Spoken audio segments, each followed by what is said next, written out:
નમસ્કાર, આપ જોઈ રહ્યા છો જેકેએસ ન્યૂઝ ગુજરાતી. વાત કરીએ તો બનાસકાંઠાના સરહદી પંથકમાં ધોધમાર વરસાદ વરસી રહ્યો છે. જિલ્લાના સરહદી પંથકમાં ધોધમાર વરસાદ પડતા શહેરી વિસ્તારમાં ભારે હાલાકી ઊભી થઈ રહી છે. ભાભરના મેઇન બજારમાં પાણી ભરાતા દુકાનોમાં ઘૂસી જતા નગરપાલિકાની કામગીરી પર સવાલો ઉઠ્યા છે. બીજી બાજુ ખેડૂતોના ખેતરોમાં પણ પાણી ભરાયા છે. પંથકમાં વાવણી લાયક વરસાદ થતા ખેડૂતોમાં ખુશીની લહેર છવાય છે. સરહદી ભાભર સુઈગામ વિસ્તારમાં વાવણી લાયક વરસાદ નોંધાયો છે. હવે ખેડૂતો કરી શકે છે વાવણી. જેકેએસ ન્યૂઝ ગુજરાતી સાથે કિરણ ઠાકોર, ભાભર.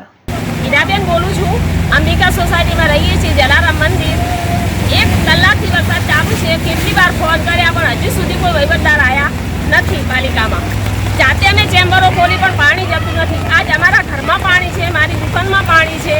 અમે ક્યારના બધાથી હાલાકી વેઠીએ છીએ પણ હજુ સુધી કોઈ આવ્યું નથી. હજુ આ થોડી વાર અડધો કલાક વધારે વરસાદ રહેશે તો અમારા ઘરની અંદર પાણી ઘૂસશે તો કોણ જવાબદાર છે? તમે ફોન કર્યો તો નગરપાલિકામાં? મેં